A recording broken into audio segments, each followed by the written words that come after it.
the press conferences that he occasionally would have, because those conferences are perfect examples of pageantry and grandstanding. That's all we have there. No attention to details, no vision, no substance, just griping about everything that is positive in this country. But I guess he would not know better about what conferences of these sorts mean to a country. Now, this conference is privately organized, and it grows from strength to strength every year. And a large number of people pay a considerable sum of money to come and participate. And they do so because they think that the information shared at these conferences is very valuable to them in their business planning processes, and also they represent many opportunities for them to invest in this country. At this year's conference, we have an impressive array of diverse interests. We have some of the largest investment funds, and they're very quiet there at the conference because they're doing their research. They run multi-billion US dollar funds around the world, and they do their quiet research about investment prospects here. One of the biggest concerns of theirs, which was privately canvassed and brought to my attention, was how would the issue with Venezuela affect the business climate here. And most of them are leaving here convinced, based on what they saw at the conference, that ExxonMobil is pressing ahead with its investment programs, that is expanding its footprint in terms of investments here in Guyana, and that every person they've spoken with is now positive on Guyana. So I was extremely pleased, because when these funds read the international media, sometimes they get a different impression as to the Venezuela situation. Often the reports internationally start with Venezuela has resurrected a long-standing claim to Guyana's, 2/3 of Guyana's territory.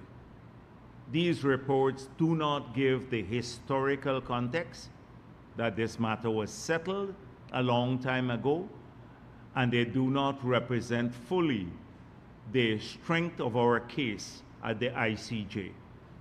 And our case is a strong one, and it is for Venezuela now to prove that the 1899 award was flawed.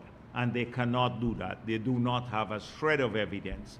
And that is why I believe they've opted out of that mechanism, the ICJ, which would have revealed the paucity of evidence, in fact, the lack of evidence to support that spurious claim that they made some time ago. So they recognize now that it's highly likely that the ICJ would rule soon if Venezuela doesn't present its memorial, and that the ruling will be favorable to Guyana, because they cannot make a case that the 1899 award is flawed. And so this is all happening in the sidelines of the conference. You get an opportunity to talk to a number of people, not just people who are investing and who shape opinion globally, but also to the media. The president did several interviews with the international media. I did interviews with Bloomberg, Reuters, and several other international media groups. And even if they're not repeated or the substance of the interview is not carried fully, at least on background, they have a lot of the information. So future reporting can outline more of the nuances of Guyana's position on issues like the border matter, on gas strategy, on issues of contract renegotiation, etc. They have all of those information in on the background. So the conference is not about pageantry. It's not about just the speeches that are made there. It's not, of course, I'm proud of some of the pageantry. We can do this now because we have things to be proud of. But it is a conference reflecting substance, and a lot of serious work is done there. The people, if you talk to them, the exhibitors at the conference, they're constantly tying up arrangements and making deals with others. This is private sector to private sector, not private sector to government. Private sector to private sector deals running into hundreds of millions of dollars are being made at this conference and conferences of this nature. There is a link up between lots of local people and foreign companies who are looking to come here. So the local people there are exploring partnerships. Norton will not understand this because he's never accustomed to playing in the big league. You know, he's a little leaguer. I've always said that. And so he only thinks about pageantry, etc.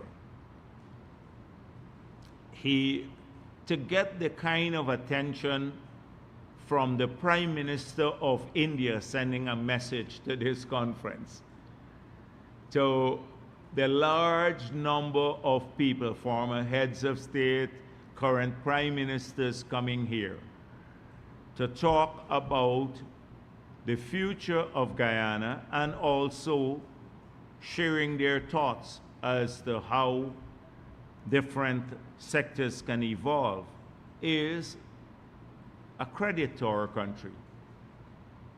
So to reduce all of this to pageantry is typical of the opposition. But as I said before, one place where nothing serious happens is his press conferences.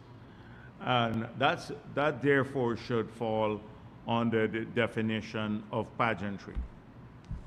He has this, Mr. Norton, although he claims it's pageantry, he then quotes some of the leaders who spoke. And he says, for example, Prime Minister Rowley called for cooperation in oil and gas sector, and the PPP ignores these opportunities. The President of Suriname called for energy integration, and the government has done nothing in line with the call. He says that former President of Colombia, Mr. Duque, mentioned about conditional cash transfers, and we are doing nothing about that. So again, he ignores all the positive things that these leaders have spoken about Guyana, the momentum in Guyana, the commendation for the government's stewardship of the direction in which we are going and addressing very complex interrelated issues. He's ignored all of that and picked a single line from the presentations to support his arguments. Now, if he had listened carefully he would have seen that when we explain the the development of the larger project, the gas to energy project, which we outline in great detail as to how we are approaching it. The energy strategy, yesterday in my presentation I did that. The gas strategy, basically how we're working on that, but moving in parallel to identify a core investor that can work with Exxon to move the project along. So Exxon has moved because of our insistence from saying they need to reinject all the gas to saying now we're seriously considering identification, appraisal of the gas, how much resources we have. We want to work towards a project. So we have had movement from Exxon. We now in the process of selecting a core investor to work with Exxon on this project, a core investor that can push Exxon even further to move faster, as we said, on monetizing the gas because of this narrow window of opportunity we have, because the world has now accepted gas as a transitional fuel. So, and of course, all of this overseen by the government, encouraged, supported, pushed by the government. Many countries cannot do so at this time. So Prime Minister Rowley has argued that we can potentially, he said, we can take the gas in 3% of what it was in 2010. Trinidad's production of gas. Their oil production has been declining from about 70-something thousand barrels a day in say 2015 to now about 54,000 barrels per day. So they need more gas. They're doing some of their own exploration and they potentially have some developments in the future, but they need more gas now. So and then in Suriname's case, Total is still examining the commercial viability of a development there. Could be oil and potentially gas. They only after the declaration of a commercial viability, which most people anticipate, decision at this point in time whether they will have a project, a gas project or an oil project in Suriname.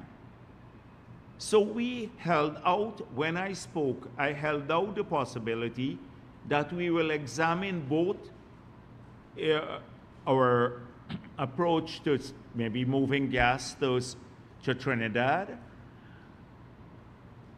versus processing the gas right in Guyana, bringing some onshore for industrialization purposes, and possibly on a floating platform doing LNG for exports. And if Suriname comes on stream, whenever that comes on stream, we will also examine integration. But right now, they don't even have a project. We can't wait for that project decision to be made in Suriname to move with our project. And then we have to explore the commercial, everything has to be done on the basis of feasibility study and the commercial, how much it costs. So you would have to assess, would it be better to process your gas right at site on a floating LNG platform than moving it hundreds of miles to Trinidad and Tobago? All of these things have to be determined not on the basis of desire or goodwill or good intention, or else they will not be financially feasible. They have to be determined on the basis of what is good for our country and what will what will be viable in the marketplace. So it is this schoolboy's kind of approach that Norton has to assessing these sometimes very complex issues. And Duque was speaking generally. Duque was very high in praise of Guyana, if you read of his presentation. And he was very positive about Guyana, and he spoke about overall. So conditional cash transfers, conditional, not across the board cash transfer, not universal income, as some are calling for, APNU has been calling for.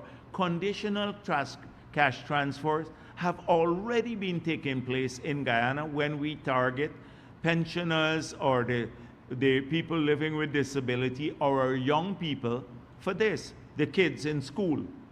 We've already started introducing conditional cash transfers to vulnerable groups. So, again, Norton missed the bus. He misses it all the time.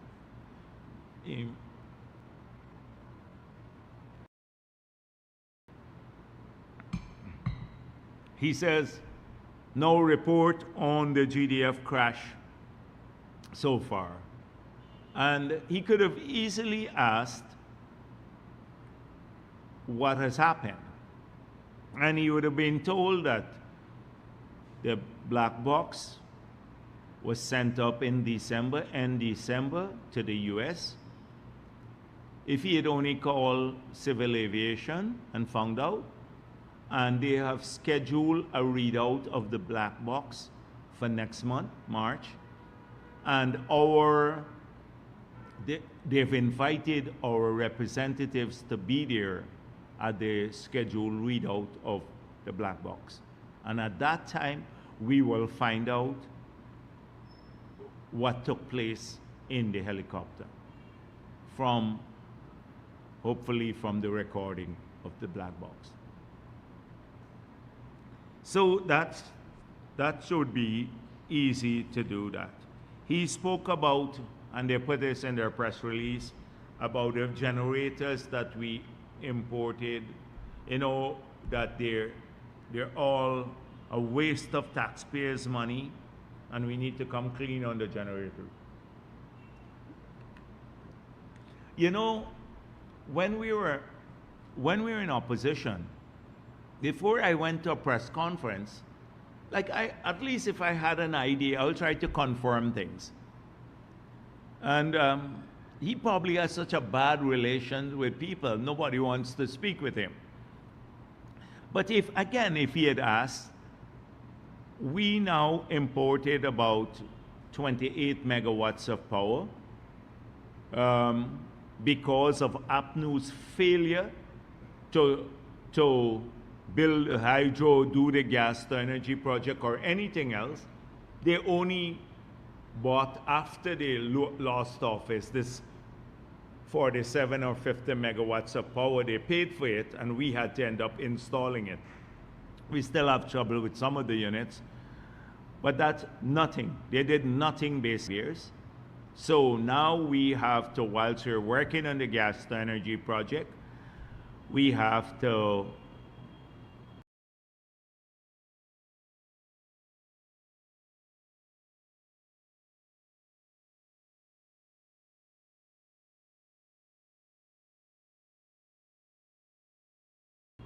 bring in emergency power. We decided the capacity charge that we will have to pay if someone were to sell us power for the number of years, it would be prohibitive in the period after the gas to energy project comes on stream, because that could be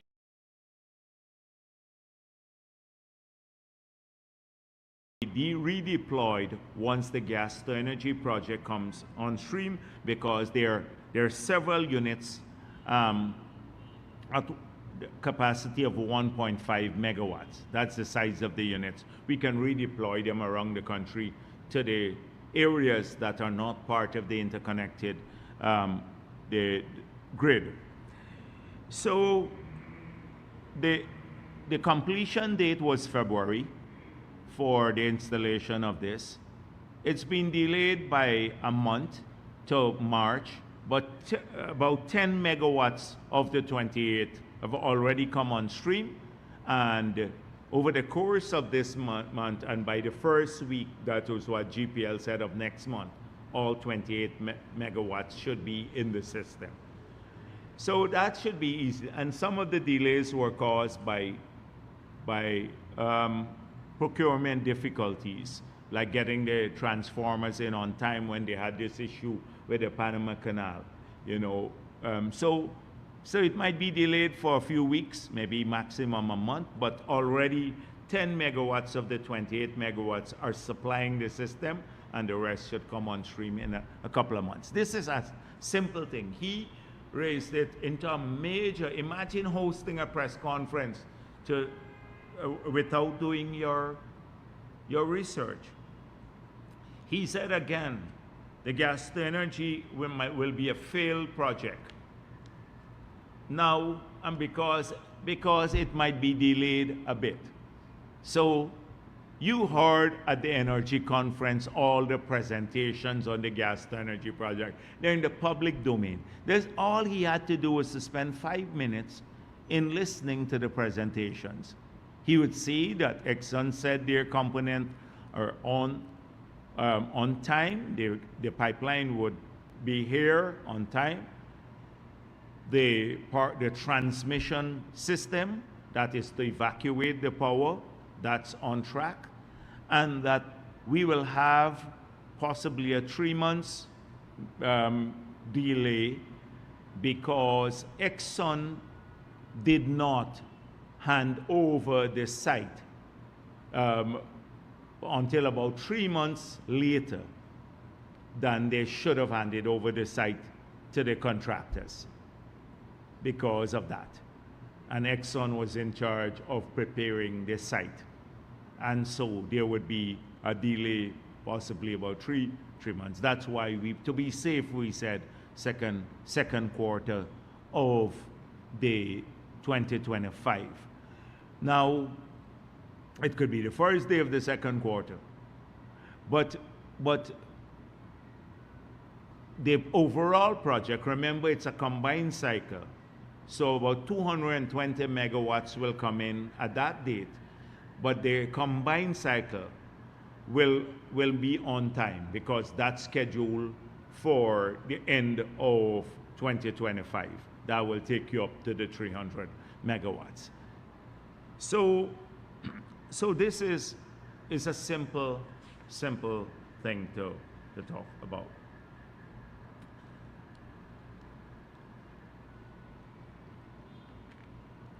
And then there is something that he spoke about at the press conference. I noticed quite a bit Mahipal had to weigh in, everybody, Low, etc., from the report from my staff.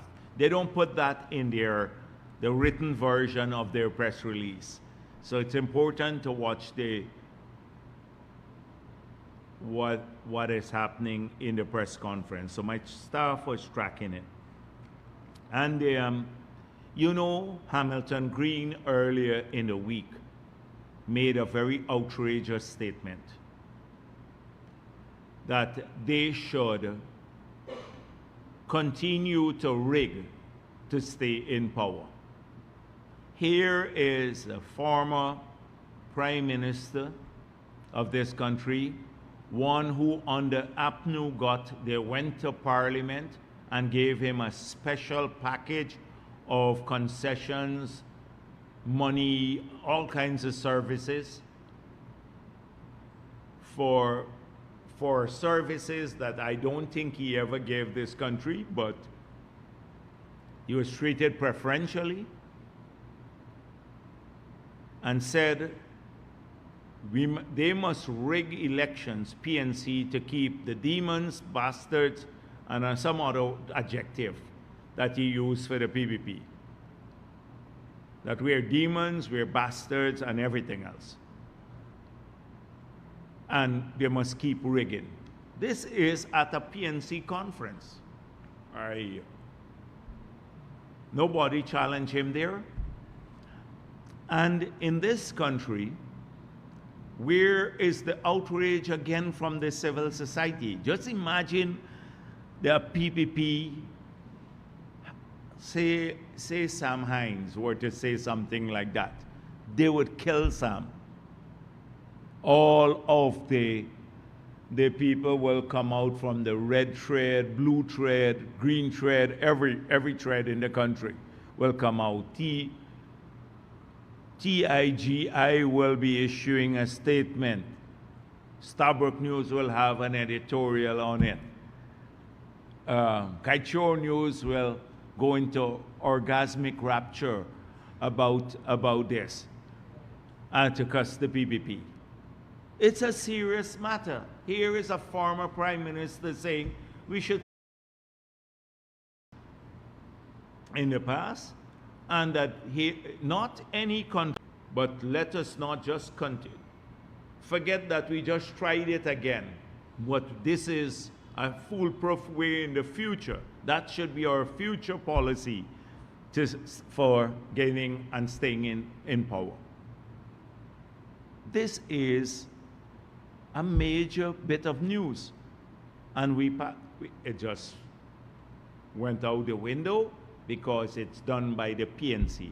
They always get a free pass on their failed economic policy, their failed projects, the massive corruptions that they engage in, their lack of vision, the outrageous statements, their racism. They always get a free pass in this country from media and from civil society. A free pass. So at today's press conference, if you thought that was just an aberration, an outlier statement, it is not so. It's core PNC value, because at today's press conference, they doubled down on it and tried to excuse it. So Norton said, when I listened to what he said if. They left out the word if from it. He is not condemning, saying outright about what Hamilton Green said. He said, if we were rigging, then we should continue to rig. No, the guy is saying we should continue to rig. But he doesn't say that. He tries to excuse it. Then Mahipal said, as a central executive member, he was taken back. He looked at Hamilton Green's recording, and the PNC has always embraced free and fair elections. This Mahipal needs to be institutionalized for making a statement like this. Only a lunatic would say something like this, something that's proven to everyone. And he said there's enough evidence about elections 2020, and we know who the real riggers are. The PPP are squatting in office and votes that are not valid. This is the man who supported Lowenfield to declare the 175,000 PPP votes invalid. And the CCJ said he is taking powers that he doesn't have onto himself. There's nothing, he can't do that. The CCJ ruling pointed this out. And he said about series of other anomalies that took place. Now we had a commission of inquiry that concluded that the PNC, International Commission of Inquiry, the PNC tried to rig APNU, AFC, tried to rig the last elections. We have had statements like Katiuj, Ramjatan, APNU trying to justify the stealing of the elections, trying to shift this to the PPP. We've had Norton himself saying he had statements of polls that proved they won the elections that they failed until now to produce. Not to us, not to the country, not even to the courts. They've had several of their cases in the court struck off because they're just so stupid, ridiculous. No sensible person would even file a case like that. And they keep living in this mindset. They're not going to even accept that. And their subaltern Elton Low or Elson Low. I don't know who is it. It doesn't matter. It's some Low. The Low guy said, oh, we're calling for biometrics now. Shifting it. As though biometrics caused them to lose the last elections. And they've always, every time they've lost elections, the biometrics, oh, the voters list padded, etc. They ignore the facts. The facts are that 660,000 people were on the voters list, 460,000 voted the last time. They ignore the facts. So this is a major issue. I'm hoping that more and more people will condemn this. Don't treat this statement by Hamilton Green as passing, a passing reference to what happened in yesteryear. This is core PNC philosophy. Today, it's alive and well in the PNC. It's part of their DNA. It is part of Mahipal is justifying it. Norton is justifying the rigging. They're lying to the people of this country in the face of a mountain of evidence to the contrary that any sensible person can see, assess, and understand and conclude that they rigged the election. They're trying to deny, as though it's in an alternate universe, that the Commission of Inquiry has investigated this and found them to be the riggers, that the Caribbean Court of Justice has ruled on this, independent bodies, and still they persist with a lie. What else will they not lie about? How can you believe anything that they say? That is the crux of the matter. It goes to the credibility of anything that APNU says. APNU says.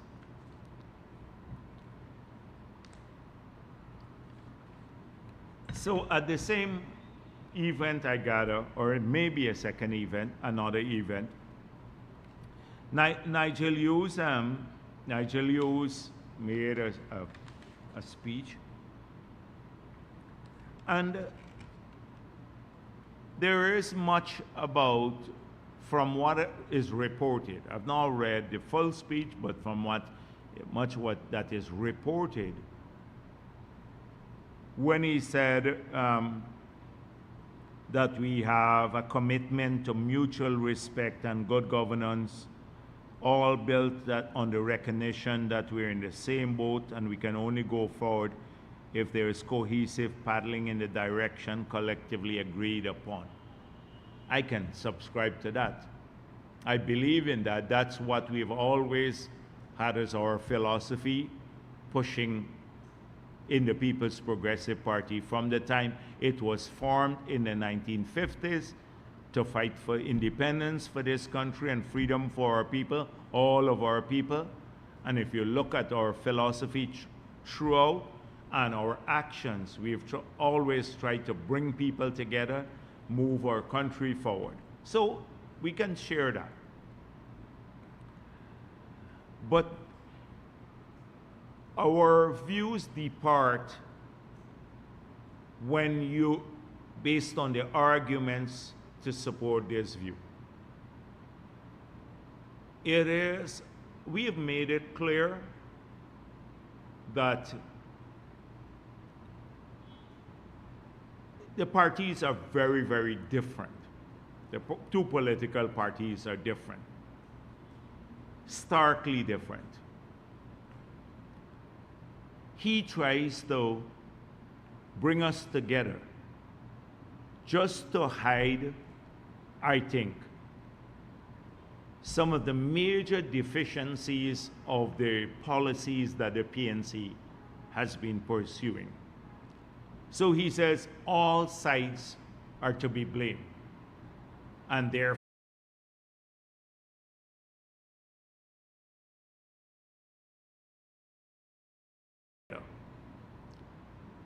over centuries now, they've worked in 2020 even when they were pushed by political forces. And I mean APNU in this case.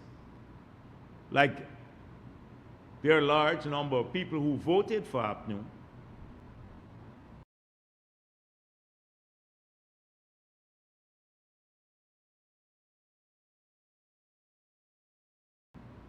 who might have even, they were not misled. So you can't rub the mud on the people of this country. Both sides are committing heresies and they need to do this. It's the political parties you have to come to now. Who's been pushing to divide our people and the ones who are trying to bring people together, the political organizations. Now, you admitted to rigging elections, stealing elections. We don't have to, there's no equality in that. We never stole elections. We have a history of fighting for freedom in this country. And if you trace, I don't want to do it now, it'll take a long time, but I can trace the struggles from colonial rule to freedom from rigged elections. In the 80s, 70s, 80s, 90s, well, early 90s, and then again in the 5 years we're in opposition. We're not equal in that regard. We don't have to confess to the same thing to come together. APNU needs to go into the confessional box and agree that they rigged elections historically and commit to democracy in the future, because it's only through democracy that we can paddle cohesively together, as he's arguing, in that way, when there's freedom in our country. They're just contrary to, in fact, they're going the other direction. Rather than accepting what they did, they're now saying, no, we didn't do that. In fact, saying we should do it again. That's the first point. Secondly, on economic policy making, we're not the same. At the end of their tenure, their 28 years in office, the per capita GDP of this country was $300. The wages and salaries of public servants, the average lower end was 25 to 30 US dollars. 25 to 30 US dollars. We didn't have food in this country. We didn't have medicine in the hospitals. A massive state of disrepair. The power situation, weeks without power. Without power, I'm talking about, not blackouts. Without power, we were declared uncreditworthy to borrow. People were fleeing this country. You look at the Caribbean Council of Churches, their report on Guyana, you would see where we are. That's your record. We're not the same. We didn't pauperize the people of this country through economic policies. That changed. They stopped doing housing, etc. That changed in the period we're in office. When our end point was 2015, after 20-something years in office, this country had already, even before oil, had already started changing radically. So we don't have the same sort of economic policies. We don't have the same sort of economic policy. I can go on and on that. Thirdly, on racism. You don't hear us every day. That's our only tool for mobilizing people. We're the only party that has attempted in this country to have across all the communities in the Guyana, we campaign and have a party that looks like the country across race. And we've succeeded in doing that more, and we are succeeding. The local government results prove that. We have party groups in almost every area in this country, even in APNU strongholds, party groups and party members. So by contrast, look at APNU. Look at APNU. They make no attempt to do it. They don't even make an attempt to do it. And that's the only way we can paddle cohesively. If Nigel Lewis is concerned about that, is moving away from racism. And for him personally to reduce, because sometimes he does that, always reduces issues to race, metrics, etc. But that's the policy of the PNC. So to say that both sides need to go to some truth and reconciliation. Why do we need truth and reconciliation? We know the facts. Who've been rigging, who've been trying to divide our people, who's pushing the racism. You need to move away from that. And that's what we said, move away from racism, accept that the condition under which we live in the future will be a democratic one, and we might have a basis to talk. But if you stick with those policies, there's no such thing. Nigel Lewis then goes on to talk about equality of participation. And what we are trying to do, we're trying to do an equality of opportunities. The Amerindian kids, rural kids, often didn't have access to education. Now through online programs, they may be able to get tertiary education right from their own homes. That's equality of opportunities. The oil and gas industry is based in Georgetown and Region 4. We're now trying to take opportunities to Linden, to other places, the part-time jobs. That's what we're doing. But we can provide equality of opportunities. We can't determine equality of outcomes. It's how people use the opportunity.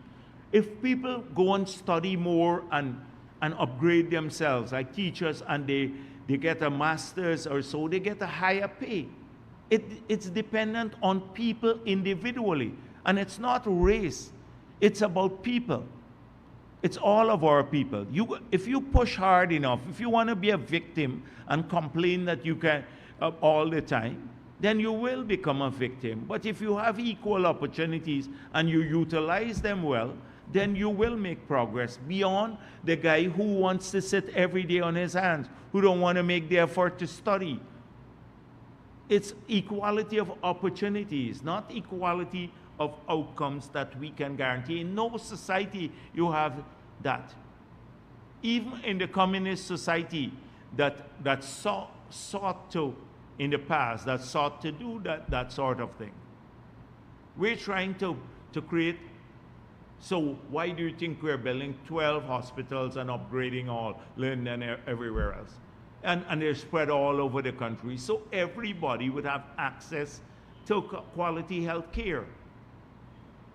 That is precisely what we're doing. But somehow, the people like Nigel Lewis believes that every day we must go and I don't know what they want, basically, because it doesn't work anywhere. And they're not even clear about it. That we must do things by supermajority. Now, supermajority, we already have you look at it, I've dealt with this issue already, the supermajority.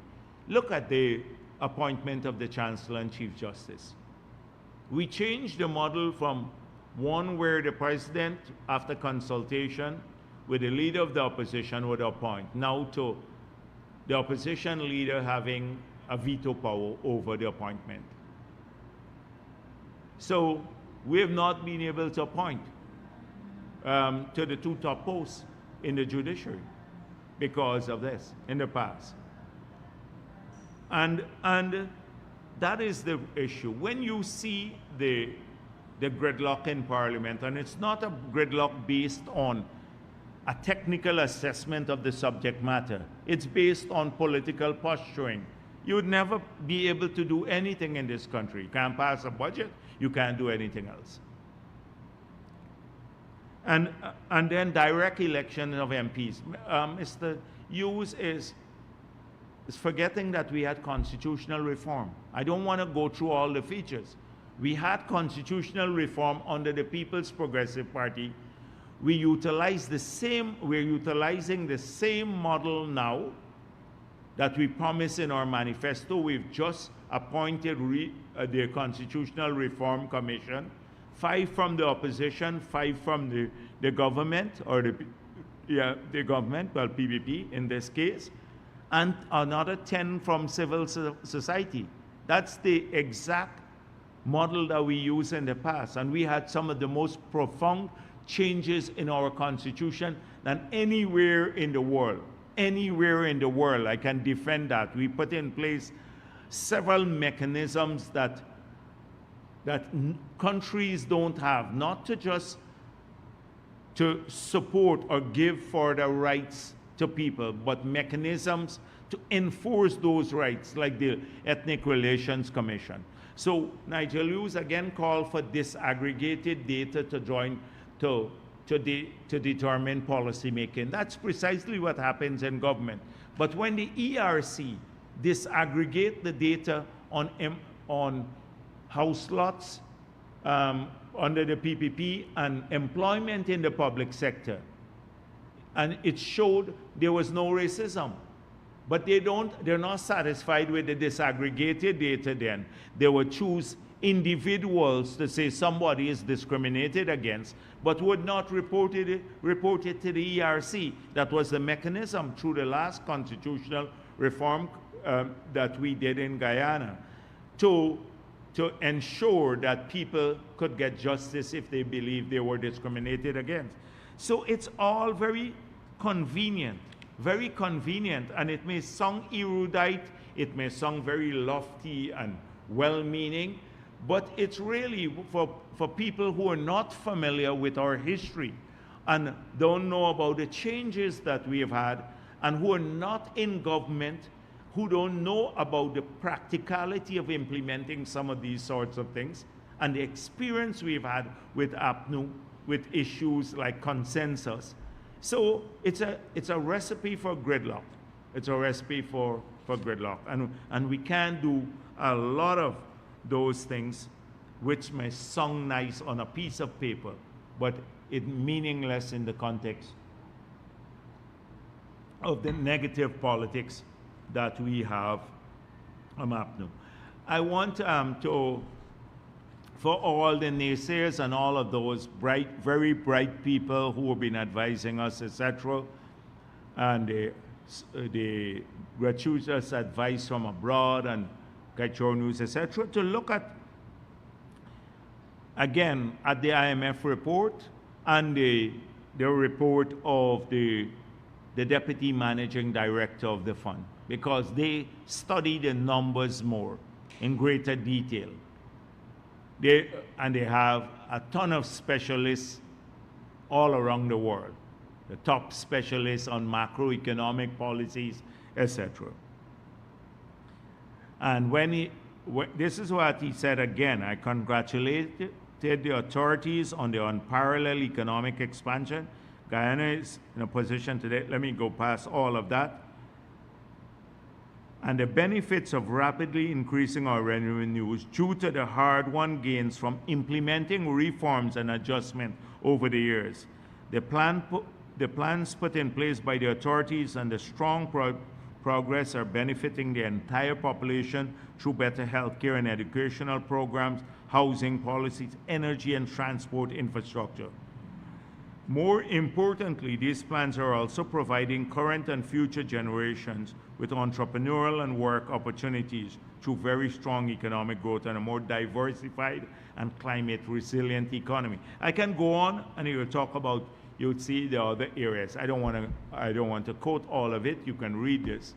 But they've examined all of these. And they share, most people who understand it, share our view. Yesterday, I had to deal with it again about if you love people and you want them to get benefits, you can't love them in the abstract.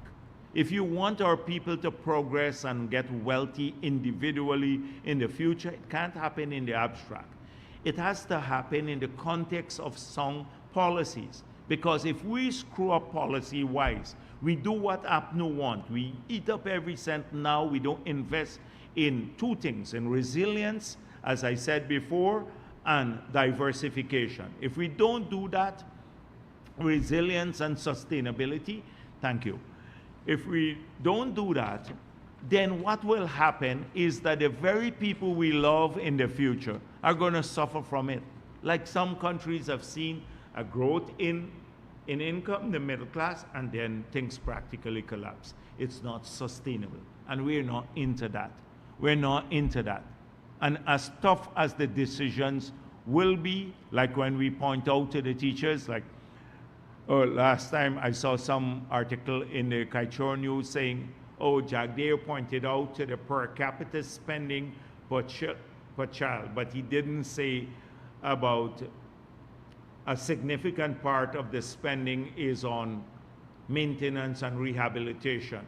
But I did say that here. I did say that because it's comparable. In a private context where annually the cost of educating a child based on average rate of pay will be about $300,000.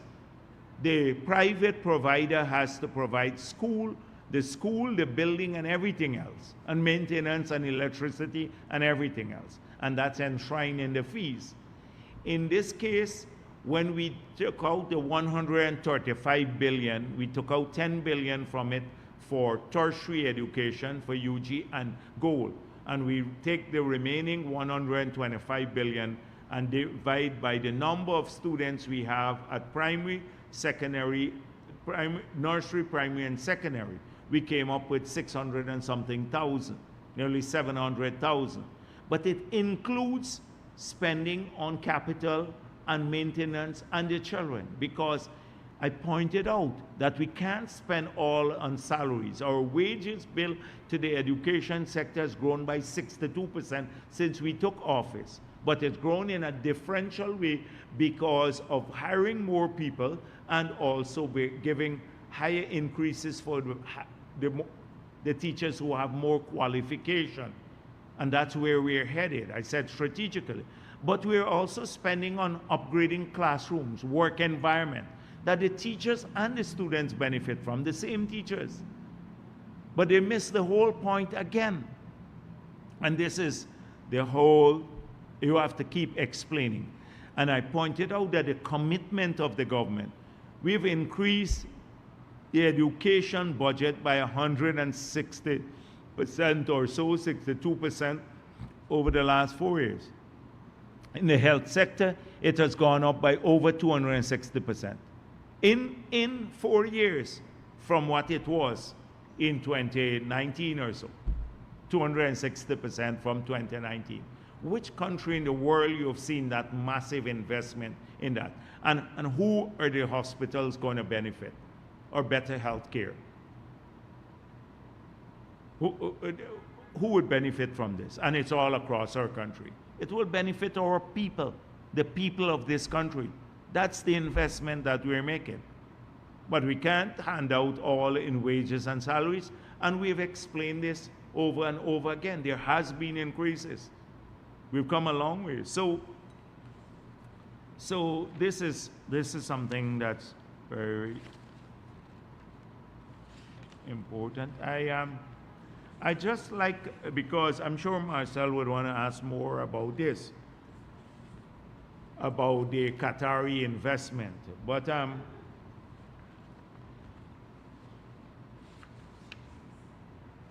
the editorial, green spaces versus hotel. So I was trying to get from Ramson before I came here, because I know when I met a group from Georgetown, nearly 500 people came at the convention center from all the areas in Georgetown. And we decided last year that there are 34 grounds that we're going to fix. So we got our engineers to go and identify all the grounds in the city, every single ground, from Agricola all the way to Cummins Lodge. And we said, how many grounds do we have? And we're fixing all. And we started immediately. We said we're going to raise the grounds. We're going to fence the grounds if they're in state of disrepair. Some already have fence. We're going to put in lighting. The next phase is lighting in these grounds.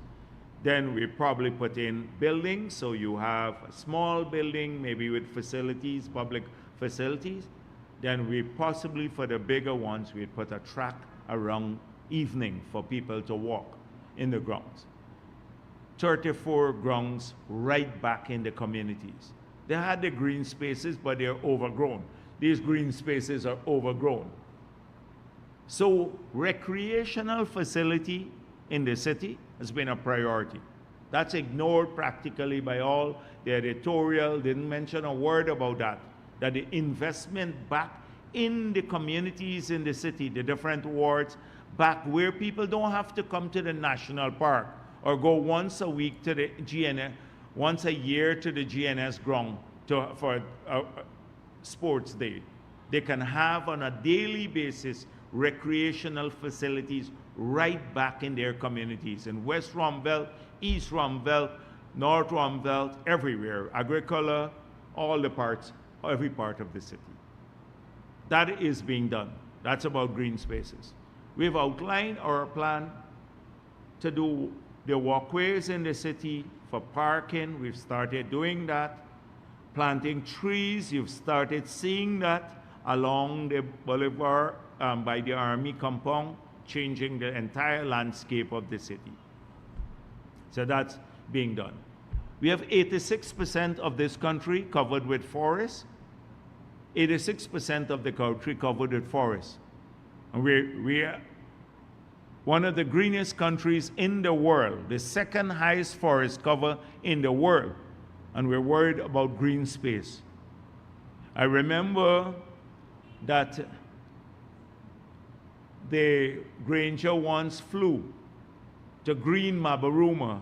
He took 3 aircrafts to fly into Mabaruma to plant a tree and come back. And Mabaruma has lots of trees, if you know Mabaruma and the surrounding areas. Where's pageantry? This is the country that we live in.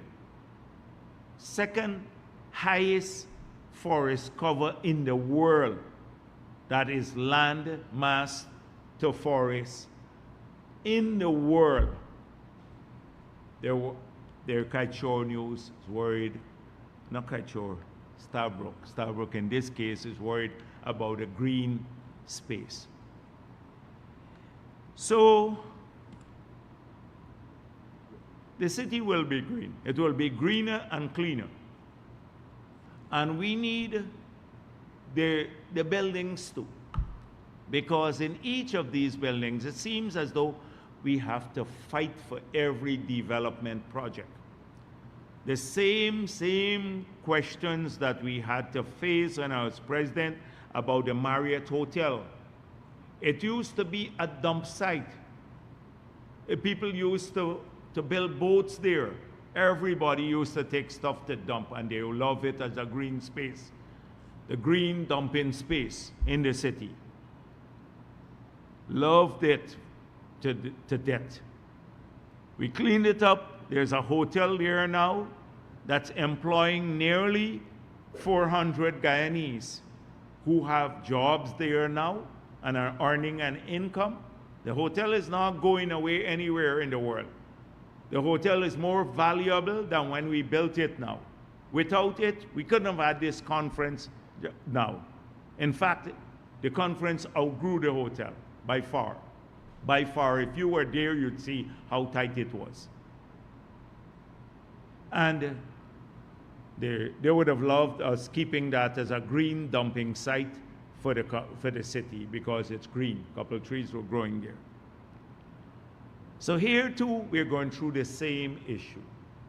The very same issue.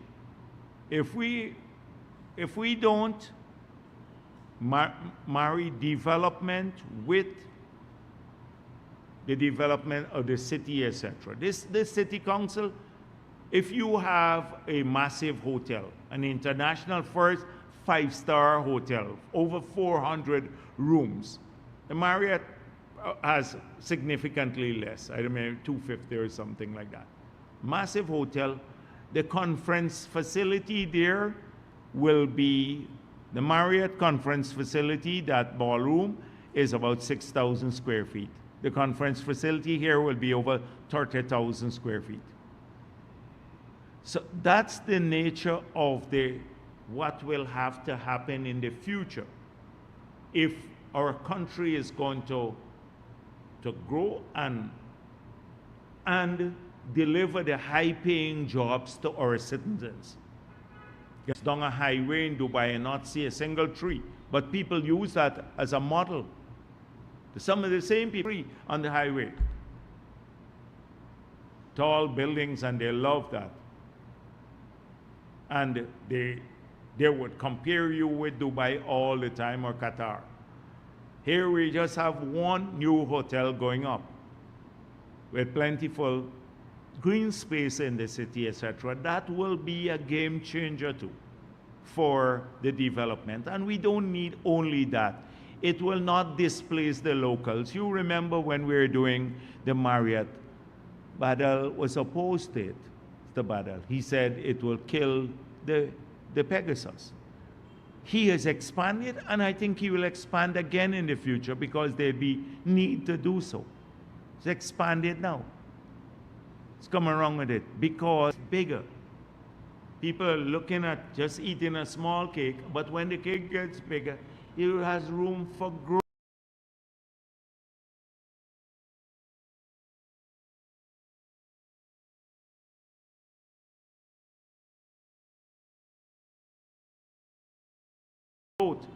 And this is the vision. And we need 10. And so I hope that people, they said, oh, we saw a now green Epping Avenue, Bel Air Park. To the government's credit, they are now rehabilitating it in the editorial. That's part of the 34. That's what we decided in the 34. They talk, what about Apnew's green space that they have next to the Coffee Square, the Durban Park? That's a real green space that they left us with, a tarmac and a decaying facility. But what bothered me first is that they said also the boardwalk. Now this boardwalk seems that the boardwalk has to be available for everybody. It's not a hotel's boardwalk. People do that all the time. It changes the landscape of the city. They'll be happy. You should be happy to have that. And that will be an open space. But where is the part where they said, when Jagdeo was asked about Vice President, given the assurance that no one may bar from using it, when asked about the status of the lands for the hotel, he responded that based on the documents the government has their state lands, right? The land was checked and these are public lands, he was quoted as saying. However, they then said, we reported that the lands along what is now Carifesta Avenue were granted to the city in 1887 by the estate of Quentin Hogg under the covenant of what they were to be used only for recreational purposes. One might have thought that the Lands and Survey Commission would have had this on record and would have so advised the president. Well, they did advise us, but they chose an unsubstantiated allegation from a mayor who has some old transports that he cannot read, who's been going around identifying lands all around in the city, and they've been trying to surreptitiously, through the council, they've been trying to surreptitiously sell these lands out. Now suddenly said this land belonged to them. They chose to elevate this in an editorial. I said, we have the documents. I said, we have the documents. They said, oh, they quoted him and said, this would not be right.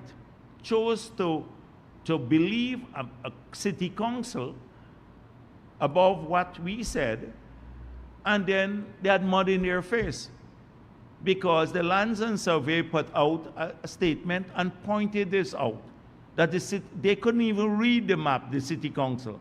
All they had was a little dam between the St. Stanislaus ground and the GT&T facility that they lease to a private individual.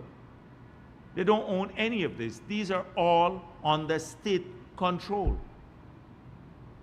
But this here, so now we come to what would it be, people pay for it, and all of these issues now. And Kaichur News was worried about Qatar hotel to get 10 years tax-free ride in Guyana. Every hotel getting a tax-free ride, every single, as though we're giving the Qatari hotel a special treatment. Every hotel, if you build, get a package of concession, which doesn't change by individual hotels. They get a package of concessions. Do we have to fight for everything that's good for the people of this country? And from sources raising a lot of spurious things, as though they just want the place to be left with like a barren landscape, nothing happening nowhere, and then they will compare you to the countries that are happening. Oh, you have a nice hotel in Qatar, but you can't have a nice hotel here. It's horrible, the facilities are bad. Compare you, but then when you try to do something, they kill everything. Pour cold water on every single development initiative by using all these things. Oh, we love green space. We love green space. You should allow the canals to be overgrown, and then it'll be green. Canals and stuff like that. Emission, next thing you hear, we're clearing the canals and disturbing green space in the city. It's this sort of thing. Not that people don't have a right to question things. They do have a right to question things, and they can easily get this information like from Go Invest. Rather than writing, all they had to do was to say, call us again. If the mayor went and gave the Stabroek News something, just call the Lands and Survey and then write a proper editorial which says, we've checked it. We've checked, and the Lands and Survey has the map, they have an explanation, and what the city council is saying is false. Is false, that they don't have that. I think I'll end there. Thank you. Yes, good afternoon. Good afternoon, Kiana Wilber, Kaichur News. Just a few questions. Dr. Jagdeo, at the energy conference, the government made an aggressive pitch for gas development, and you would have touched during your interview with Mr. Carlos Pascual, about the assistance that government is getting from IHS on gas. I was wondering if you can elaborate on the role IHS will play in this, what's some of the advice you expect to get from them. And at a previous press conference, I had asked you about the role of our bilateral partners who have experience in gas. Can you say if we're leaning on them, any particular partners for this? Also on gas, has the government decided with Exxon whether the 7th project will definitely be one of gas, and if there's going to be a deadline for sanctioning and approving? Gas. On gas, you want to go on? Yeah, right. I can go to the others. Give me all the questions. No problem.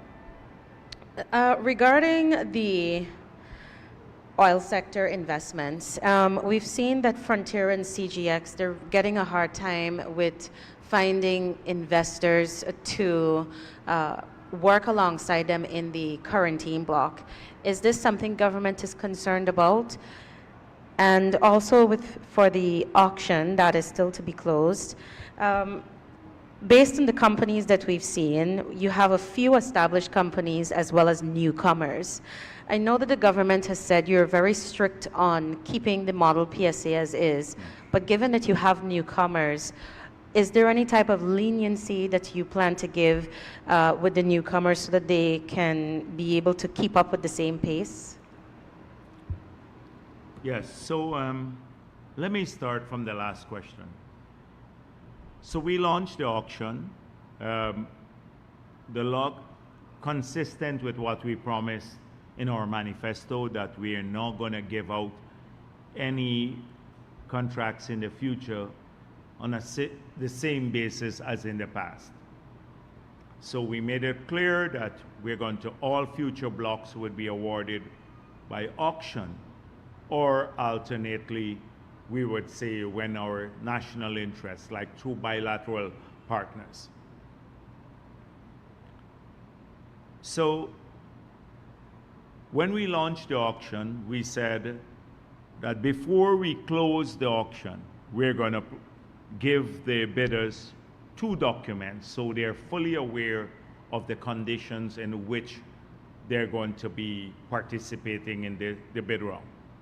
One was the PSA, and the second was a draft of the Petroleum Activities Bill. The PSA took longer to finalize than anticipated. We had lots of comments.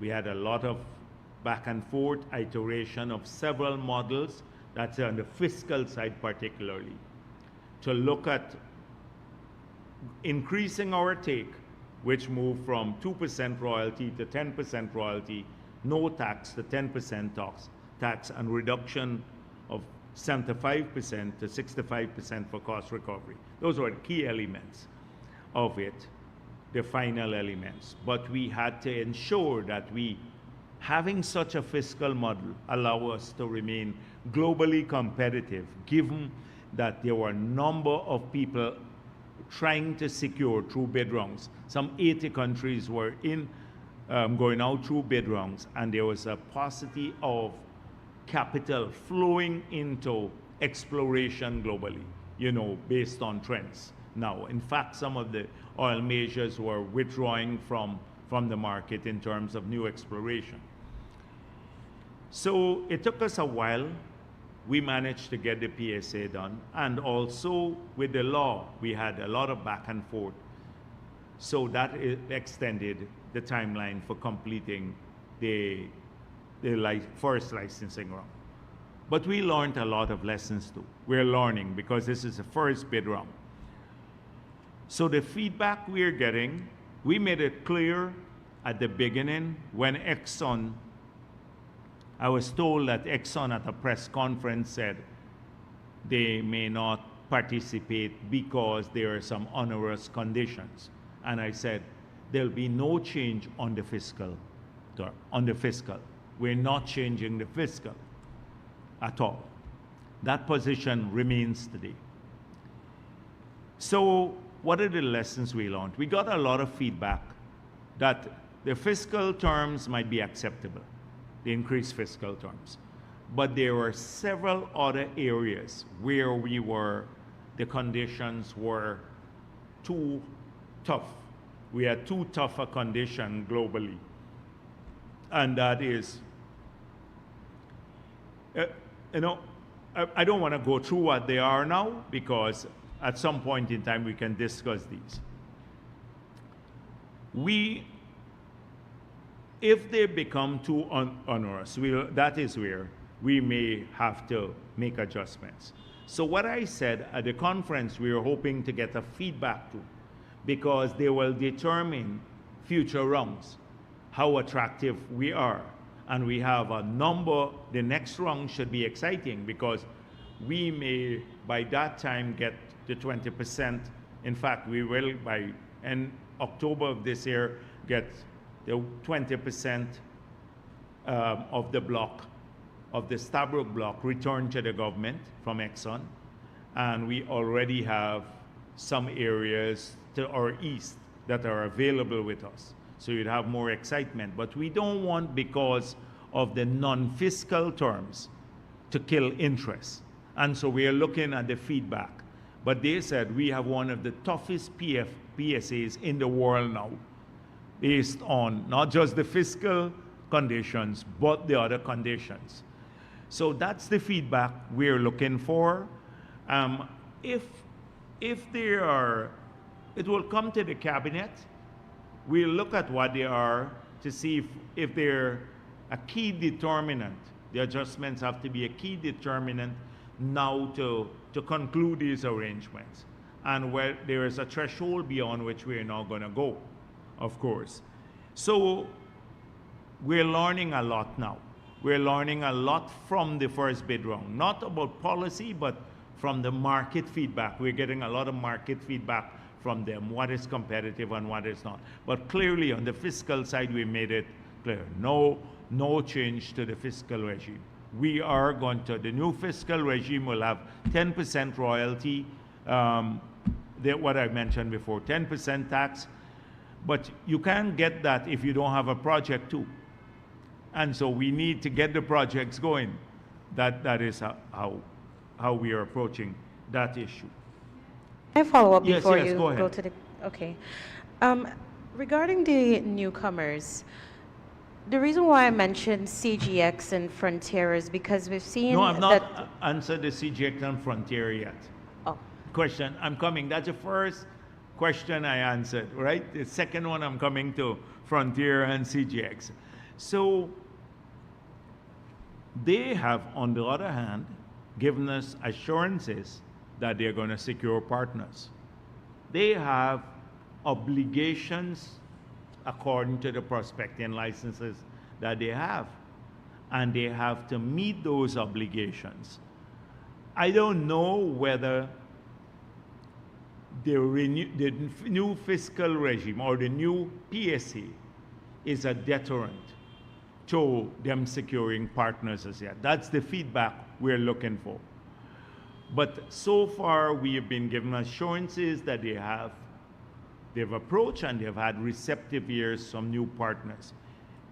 If this, as I said before, if this becomes a major issue, not only for CGX and the others in securing partners, but anyone else who's participating in the current auction or future auction, the non-fiscal terms, because the fiscal terms are cast already, then we're prepared to have a look at those. We're prepared to have a look at those. But so far, we've had the assurances. Some of them brought people to talk to me at the conference and say we're exploring with the partners, etc. So nobody has said to me, or I don't know if they said it formally to the ministry as yet, that we can't move forward because of the tough PSA that the government has put forward. That is a deterrent now to us securing investors in our projects. So we are keeping our thing. We have not had any discussion whatsoever on a seventh project. All that we are discussing now is the sixth project, which hopefully will be licensed by the end of the first quarter. Although they are seriously looking at the gas project now. So it could be, but we have not had discussion. Nothing to say, this is the seventh project on the cost bank. No, we have had no such discussion as of this time. The IHS market now has to take the document that we put in the public domain, the discussion paper, look at all the comments that we received. Then they have a huge set of expertise on gas, they know the international markets, etc., and pull together a high-level strategy. A high-level strategy because much of what will go into making a project has to be done by potential investors. So we can say in the high-level strategy, we want all the gas to come onshore for industrialization. The feasibility study may say the demand onshore, given the dynamics, you don't have a deep water harbor, so even if we process the gas onshore, we may have a difficult time in bringing the large vessels to take the end product out. Then we may need to do a combination of bringing some of the gas onshore based on established demand, domestic demand for industrialization purposes, as well as maybe demand from our neighboring partners, say Brazil, northern Brazil, or maybe Suriname, and some of the gas would have to be processed offshore for re-export, because then we can process there in deep water conditions and ship it out. So the feasibility study, when you get to the project level, will determine how the final configuration of the project will be struck. But what will be clear is that however it's struck, we are looking to monetize the gas. So even if some comes onshore or some gets exported from offshore, we will be able to monetize our component of the gas that we own offshore, which is 50% of the gas that the government currently owns there. So that is the idea. It's the monetization. But we can't tell you what the project configuration to make that feasible, what that would be. That has to be determined after we select the preferred bidder, working with Exxon to come back to the government and say, this is what we have done. So that is why the strategy will be more of a high-level strategy, which speaks about the monetization of the gas, all that is possible to do with the gas, but not say, this is the particular project we're working on, because that has to be privately driven. We're not putting money into this. This is a massive project. It could be between $20 to $30 billion project.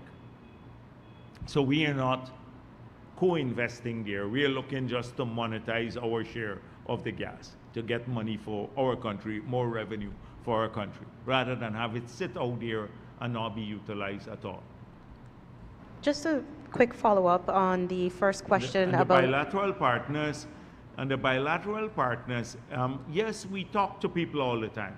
So some of them may very well be putting in a request for proposal here to participate in this. But with IHS Markit and some of our bilateral partners, some of them who are in gas could be our competitors too. So we have to make sure that we take advice, but we also seek independent advice. Okay. Okay, all right. Just a quick follow-up on the first question. Regarding the newcomers, with respect to auctions, based on my research, governments usually depend on attracting a lot of the core international companies. And we do have some of that part of the lot, but you also have some newcomers. How does government view the emergence of new players? Does it inspire a level of confidence? Are you more cautious? What's the approach to ensuring that the newcomers succeed? So the reason, you know, we've had to navigate a very complex environment here. So at the beginning, you remember Kaichor News saying we were giving all these locals who had no experience, and they were just turning around and flipping the blocks. They're making money, and the government was just handing out these blocks right in the past that were signed in the past. So they were against that, basically, that you give people with no experience blocks and that they turn and flip. On the other hand, the same newspaper and many others were saying, where are the opportunities for the locals? Locals, you're giving everything to the foreigners, the locals are not getting. So how do you ensure both objectives at the same time? And that is why we said, let's put a signing bonus, a substantial signing bonus at the beginning, but don't bar anyone from tendering. So we could have easily gone for a rigid tendering system which says you have to have 30 years experience in producing, you have to be a company with experience in deep water before you bid for either one of the deep resources, you know, the blocks in the deep. If we had done that, not a single local company would have been able to qualify to bid.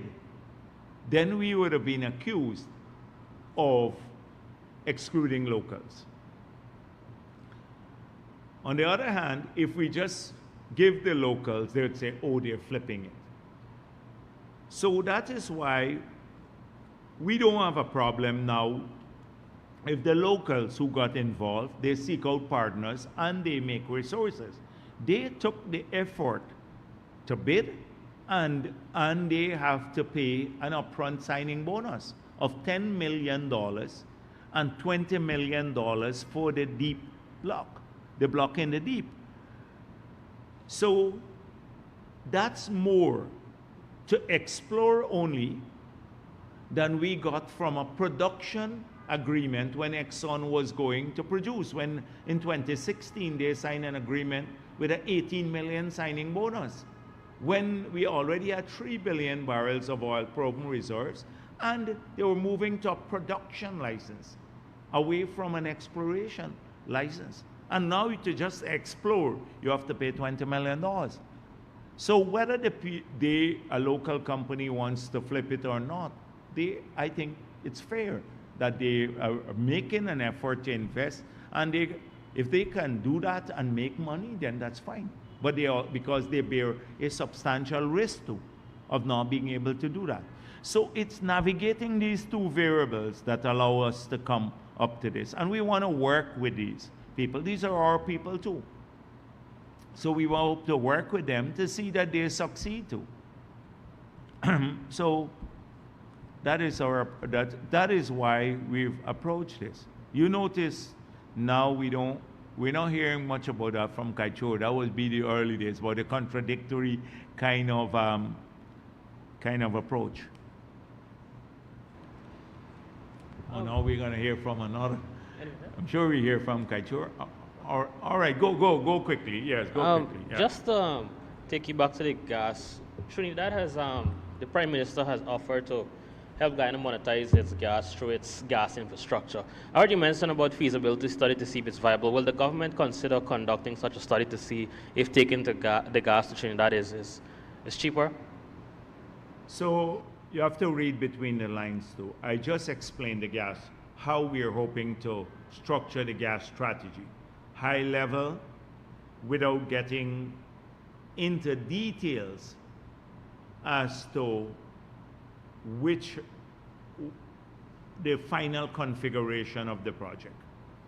So when that is done by the people who have to find the resources to develop this, we're not finding the resources, and I doubt Trinidad will be finding those resources. So it's going to be privately driven, and we will get our revenue from it. So when that is done, they will obviously look at that too. If it's cheaper to take the gas to Trinidad and monetize it, then and maybe process it, then we will encourage that option to be looked at too. And to bring gas from Suriname would also, if they ever have a project, would also be looked at. But right now, that is not something that we're doing. Even if we say, oh, it's okay to take the gas to Trinidad, we can't get a project between government of Guyana and Trinidad. You have to get the investors to make that decision who are going to be putting in their money, $20 to $30 billion, including Exxon.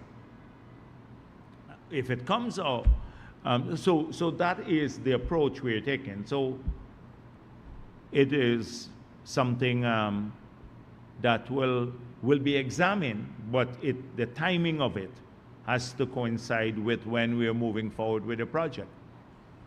Moving away. And in fact, Exxon is still in the stage of identifying how to make this work, because they have done already appraisals in the western part of the fields to see how much gas can come from there. And then they're doing some other appraisals. They're looking at Haimara and Pluma. So we have already had discussions on that, including talk about how we fill the other pipeline that we have. This pipeline here with the remaining 70 million cubic per day or so. Okay. Public Procurement Commission had wanted to review the tendering process for a contract, 800 million pump station contract. Was those documents handed over to the public? I think it's the company that Critic is a part of. Yes, so the last time I spoke on this matter was maybe several months ago. I had a report at that time from the Minister of Finance. In fact, he gave a report to the Ministry, the Cabinet, that all the documents, except in one document, which he committed, would be sent over. Not on this project, but all the documents requested by the Public Procurement Commission had been handed over. So that was my last report. I have not followed it because now the matter is with the PPC and they're looking into the matter there. So it would be good to ask Minister of Finance, because if there is any further request of the ministry, I'm not aware that there is a further request.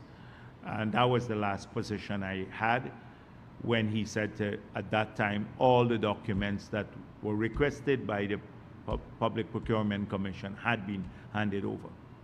Can you say if it's true that he was, there's some allegations circulating that he was handed 130 million mobilization fund, but he hasn't done any work on the ground as yet? No, if it's an allegation, it couldn't be an allegation. It could be it's either he got the fund or not. So I don't, now mobilization advance is a standard part of every contract.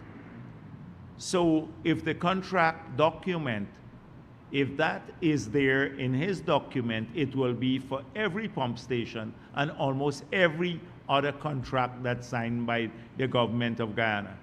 So when people receive a mobilization advance, they have to secure it against a bank document so that if they don't utilize it for the project and they run away with it, then the government can go to the insurance company or the bank that guarantees it, basically. So that's a standard practice for every contract. So it's not unusual in this case if it was done. So I don't see why that would be a problem. Just following up on that as well, if he doesn't make progress with his contract, we know the government No, that's hypothetical. That's hypothetical. If he doesn't, that's a different matter. That's hypothetical. I dealt with you on the principle of a mobilization advance, which is a standard thing in a bidding document and a contract. Are there any other secret contract that was given to him? And the reason why I'm asking is because on his... Secret contract? What do you mean by secret contract? Well, the reason I'm asking this is because in his morning live, he says that the Ministry of Housing owes him money, but there's nothing in the public to say he has any business with Ministry of Housing. I guess they did a tender, they awarded it, but I don't know if it's a secret contract or not. So you have to ask him. Why don't you ask him? You could call him and ask him if he got a secret contract, or the minister. Yeah. At the energy conference, Guyana was... So on a secret contract, who said that he didn't receive any money? He himself at his morning live. Yeah, he says Ministry of Housing owes him money. That's a great secret contract that he got. If I got a secret contract, I would not say I didn't receive money on this secret contract. Doesn't make it aware if he had any business with them. Yeah, but the media is not aware of everything, lots of things, and often because of their incompetence in some cases, and lots of times because of the distortion. They ignore the positive things. So that's not an excuse. So find out from him if he has a secret contract, and Colin Crow if he has a secret contract. Sure, no problem, no problem. Okay, all right. At the energy conference, Guyana was urged by the Bahamian Prime Minister and others to consider renewable energy as an affordable and stable option. But the minister, our oil minister, explained that it's too expensive to move over to renewables. What is the government plan to utilize renewable energy or add it to the national grid in the future? What's the plan to? Well, it's not just expensive, it's a pace of deployment. It's the pace of deployment. So when you do, when you look at like the hydro. So the hydro is killed. You understand that. If we had the hydro, that's renewable, by 2017, the hydro would have been producing. So we would have had power already. APNU killed that. So let's forget that for a moment. We're now trying to get the project going again. But that's the biggest component of renewable energy. We don't have the resources or the wind resources at this point in time based on current examination to switch to wind in a large scale. And remember, wind is intermittent too. So there are times when it stops. So if you install 1 megawatt of wind turbine and the wind slows down and the turbine stops, then you have to have a backup of 1 megawatt of fossil fuel to pick that up. In the period, it may stop for 10 minutes or 20 minutes, but at that time it's not generating. So that is why it's not capacity, it's just energy. You need a capacity to back that up. The same thing with solar. Solar, if 4 days the sun doesn't shine and you don't have battery power, then even if you do have battery power, the batteries run down. You don't have the power. And if you just do a grid tie-in, which is cheaper, the grid tie-in is without batteries. So you just put the solar, you use it during the day. So that's cheaper. You probably get it from maybe 6-7 cents per kilowatt hour. Cheaper now. But what happens in the cloudy days? You don't get that. And you don't have the battery. Now, if you add battery to that, the battery is very expensive to store. So you will get that around maybe 12, 13, 14 cents per kilowatt hour. We'll be generating at 4 cents per kilowatt hour from the gas. So you understand the cost. Short Young said $14 billion it will take to move to renewable. Globally, you need $2 trillion per annum to move to renewable energy and to displace fossil fuel. That came out of COP. Where is that money coming from? Who's going to get that money? And that's what the world is saying. You don't have renewable energy growing at the pace to displace growing demand, global demand for energy. To satisfy growing demand for energy. That is why you continue to have a growth in fossil fuel production, because people are not going to say we're not going to use the energy. And if it's not coming from renewable, it has to come from some other place. So it's all good to talk about renewable energy, but when you look at the dynamics, you tell me here, and gas does cut emissions level by 50% from bunker C and diesel, which is what we're using. So it's cleaner. But you tell me what we're going to do in that circumstance. Remember, I'd asked, there were some writings about that in Kaichor News. A number of people were saying, why not go solar? And Glenn Lal said he could have 24 hours power at 3 cents per kilowatt hour. 24 hours power. We asked him to come up with a proposal. He never showed up. Because it's good to talk about that a lot, but then when you go down to the practicalities of it, it's very different matter. Yes? On the oil and gas, for ExxonMobil, Guyana says that Guyana is getting 52% profit from the oil. Can you say if this is true, and how are they arriving at 52% profit that Guyana is taking from the oil? Well, it's, first of all, you have to exclude the part that goes back to amortize the investment. If you try to remove that, we get 14.5 percentage point of the 25 that remains. That's over 50% of the profit oil. The rest of it, 75%, goes towards amortizing the cost. When those costs are amortized, so if fully, then we get 50% of the total proceeds, all the profit. So say 100% now goes to profit oil. Of all your revenue goes to profit oil because you finish amortizing the investment, right? Paying back for the investment. So now 100% of your revenue is available for distribution, not 25%. We'll get 50% and they will get 50%. Then they will get 50%, but then we have a 2% royalty off the top.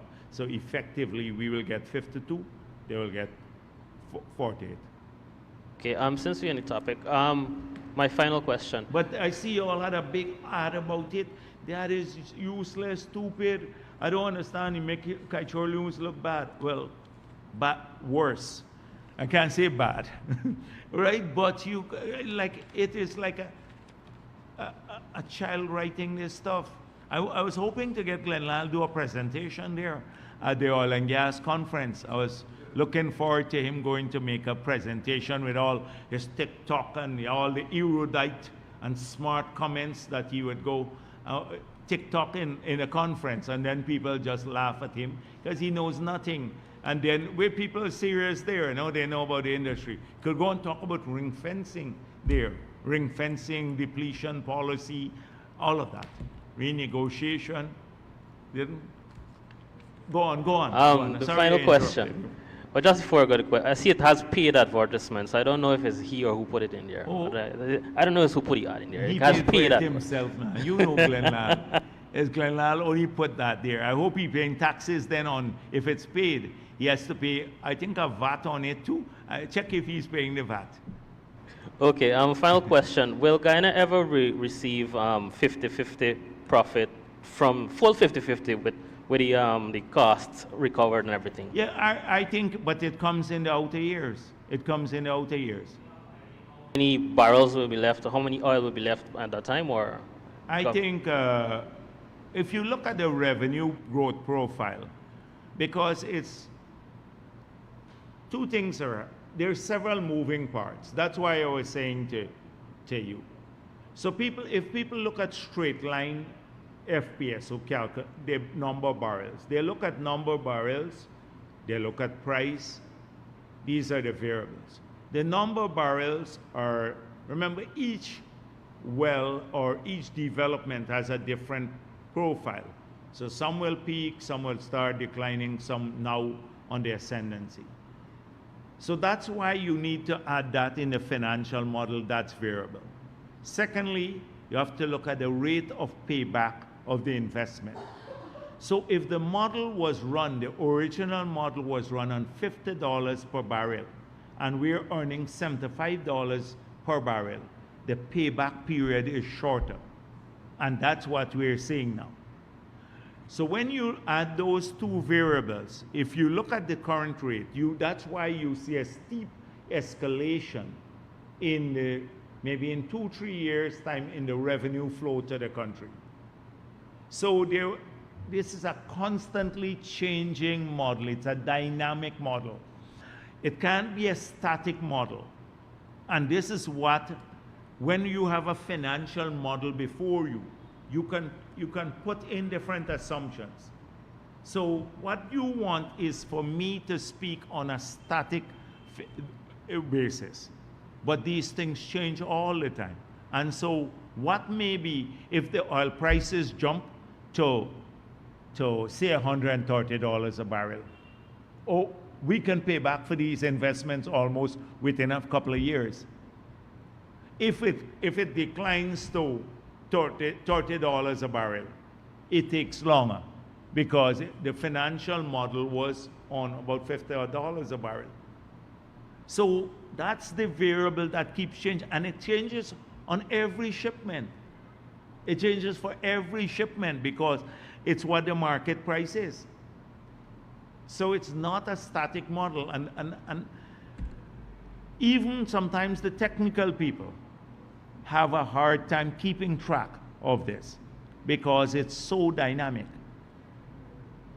And that is what I urge you to, it's not straightforward Glenn Lal kind of approach on these matters. Sometimes there's more complexity to these matters. That's why people go to universities and spend years to study these things, and sometimes still they have a hard time.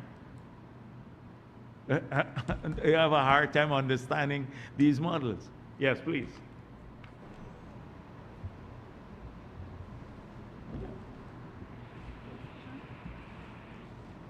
I just want to follow up on the same energy security issue that was discussed. You spoke about what's being done, what's possibly going to happen in terms of gas and collaborating with Trinidad and so forth. What I wanted to know is currently or in the immediate future, what measures or processes are we working towards in terms of collaborating with the Caribbean region to ensure energy security in the region? So energy security for the region also has to be looked at in the context of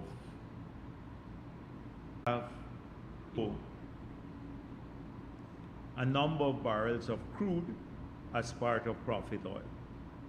We sell those the crude, basically through a marketing arrangement that we have that's publicly tendered at the prices in a particular benchmark. That's what we have. We don't refine products here. The demand for the region is for refined products, not for crude, except Trinidad and Tobago, which has a refinery there, a refinery. But most of the other countries, they have a need for refined products. We don't do refined products.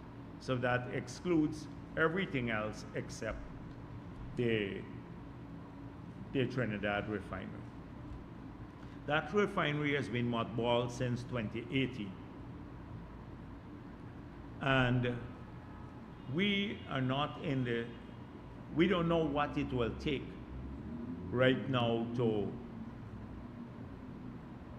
rehabilitate that and to bring it into production, and whether that is the most cost-effective thing to do or feasible thing to do, especially in light of people being able to import fuel from other sources that are very competitive and don't pay the common external tariff. Refineries that might be much more efficient and that have more established shipping lanes. So like from North America, etc. So at this stage, you could talk about it like how we talk generally about regional transport links. But look how long we've been talking about this for 30 years. But the reason it's not taking off, because when you come to work out the practicalities, who will own the vessels? How much will it cost to buy the vessels? How often would these vessels run? Is it cost effective to do that? Then you can't get private interest of a major magnitude. So some things are good to talk about in a general sense, but we will constantly look at opportunities to participate. Like I do believe there are synergies between Trinidad, Guyana, Suriname, and that's why we're always leaving open the possibility of collaborating in these areas, because they can deal more with the production and processing of gas and oil, etc. The other countries are smaller and they have more demand for refined products. So we'd have to look at in the future maybe how we can assist with those. That is why the Prime Minister of Bahamas was right that they have to look at more renewable energy, because for them solar might be a bigger option. The solar, particularly grid tie-in, and then eventually, because they don't have the gas, like their own gas to generate power, or hydro potential. I'm speaking more in the context you talk about our oil share and the need Is for, what- yes. yeah. That's the only way we can collaborate now. So the possibility would only exist when that our oil share increases. Is that what you're saying? In No, terms of I'm saying refining. it's not the quantum. It's not the quantum. I'm talking about we get our oil in the form of crude. That has to be processed. And then the region demand is for processed oil that they can buy. That's diesel, gas, bunker, whatever they use. We don't produce that in Guyana, and our share of the oil doesn't come in that form. We could do tolling, maybe explore. People are saying at some stage when we become more sophisticated, maybe we just have our crude be tolled in a refinery somewhere and brought back as refined products to Guyana. We may be able to cut our costs, etc. But as you get more crude and as you get more sophisticated. And my second question is on the upcoming PPP Congress. I tie it in with government's invite to the EU for observation for the 2025 general elections. I wanted to know, as General Secretary of PPP, are you open to observers of your party's elections? Yeah, we don't generally, we have observers. So the delegates themselves, because this is an internal thing, the delegates can choose observers, they can go in, they process the voting, and the voting is done in the open, because everybody sit down and they take off. That's open, they put it in a box, and then it goes into a room, and people are there, tons of people. So it's fine. But we're not going to have, you want APNU to send in observers to us? APNU wants to give us thing. We have an open system. You don't go in a booth and you vote and all of that. You have a big open hall. People get their ballot paper, they look at it there, they just sit down and vote, and then they go around with boxes and they put these in, and then they go and count the ballots, and then you have selected people who can observe it from regions, etc. to count. Party, not external. Within the party, because that's where you have to ensure that the democracy is done within the party. No external. You ask APNU if they want. I know you would have said that, advisors. but I'm going to ask you. You want to measure your party with APNU, the very APNU that you said. Yes, yeah. But I can put it to the Congress. That's not a decision for the General Secretary of the party. We can put it there to the Congress. Mr. Jagdeo, is the government surprised that the GPS... Can you hear me? Yes. The motorcycle just came by. Is the government surprised that the GPSU has issued an ultimatum to meet at the negotiation table or face industrial action? Secondly, does it come as a surprise that this comes at a time when the GTU is engaged in an illegal industrial action? Thirdly, have the criteria been met to facilitate any industrial action by the GPSU? I know that there's been a correspondence between the GPSU and the Ministry of Labor. I saw a letter where they asked for, they lost confidence in the Chief Labor Officer. And I would hope that you look at that. I asked the ministry that they should reveal the correspondence to the media to see what they wrote him on. And I think I have somewhere a copy of this correspondence where I might have left it, yes. I have it here. So they wrote on the February 19, 2024, wrote the union, the chief labor officer, and he responded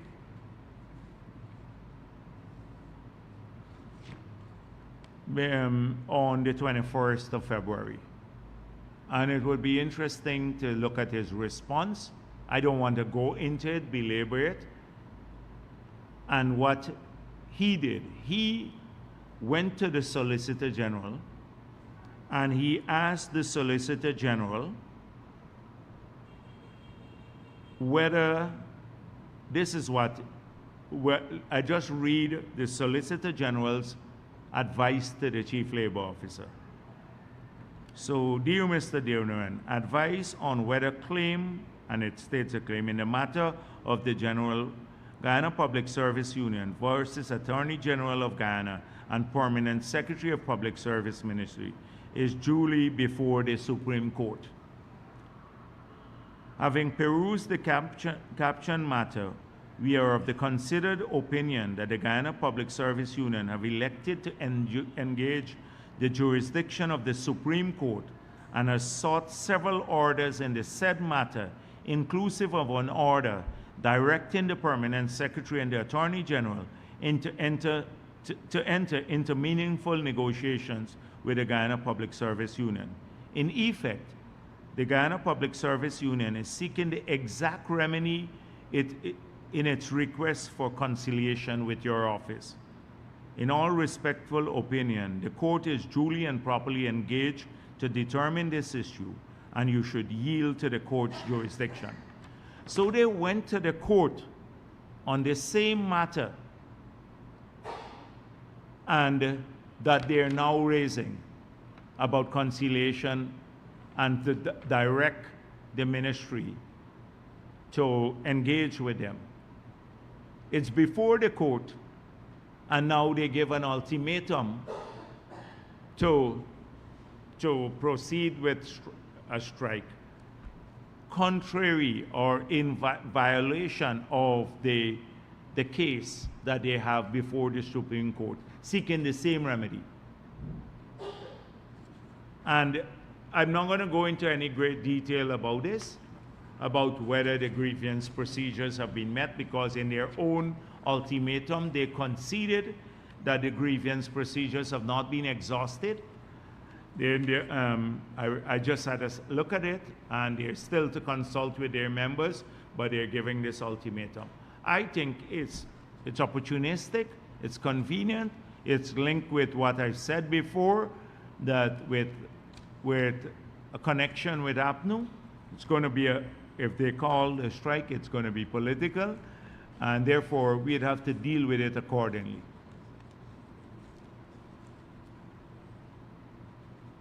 But please look at the flow of correspondence between the GPSU and the Ministry of Labor, the Chief Labor Officer. Good afternoon, Dr. Jagdeo and Us Williams, Kaichur News. Kaichur again. Sir, following up on... I up was hoping on... to wrap up. I thought I had a good day. Aww. Yeah. All right, go. Following up on regional energy security, you mentioned that the only way we will basically be able to help our neighbors is if we have the oil, our crude, or share of the crude told to a refinery.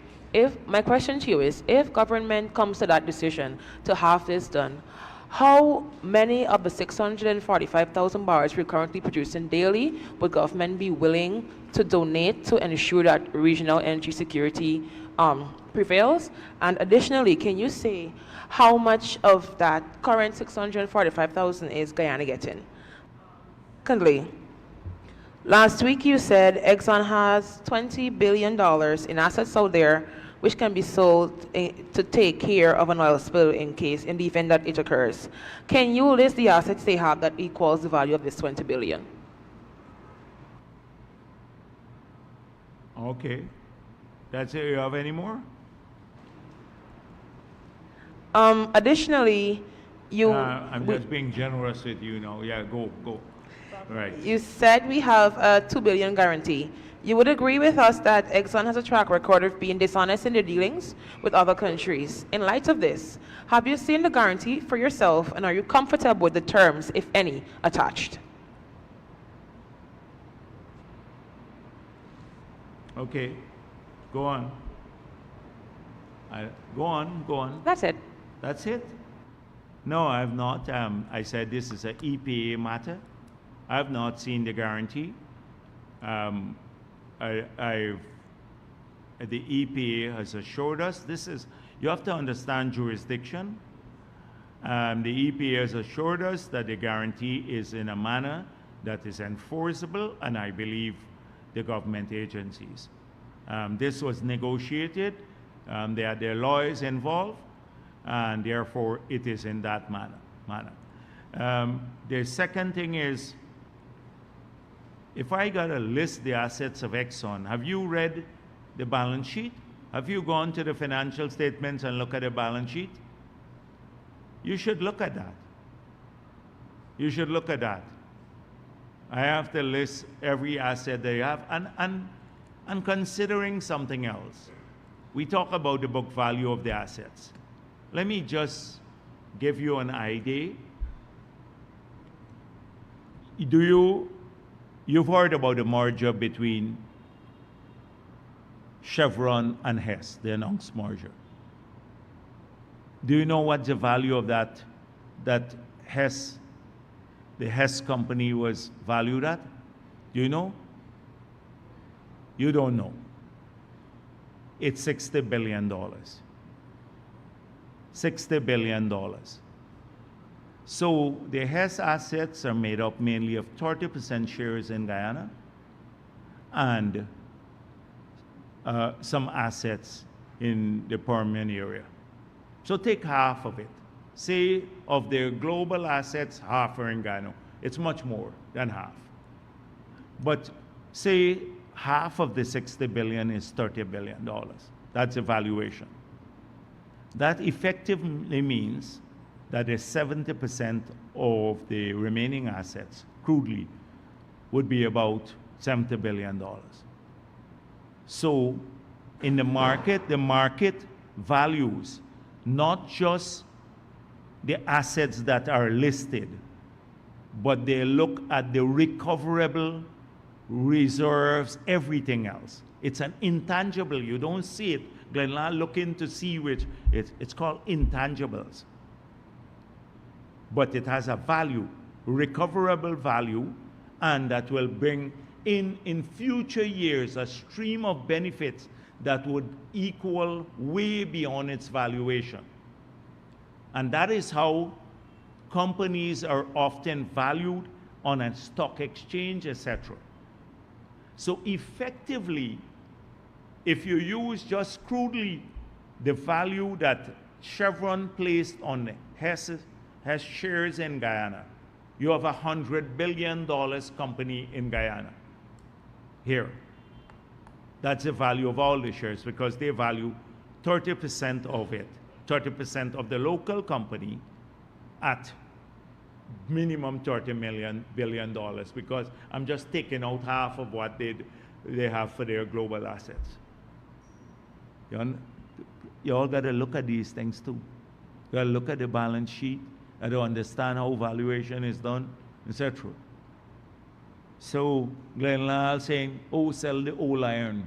Old iron that you got to say. Somebody tell me, he said he had something we could sell the old iron to cover this spill and stuff like that.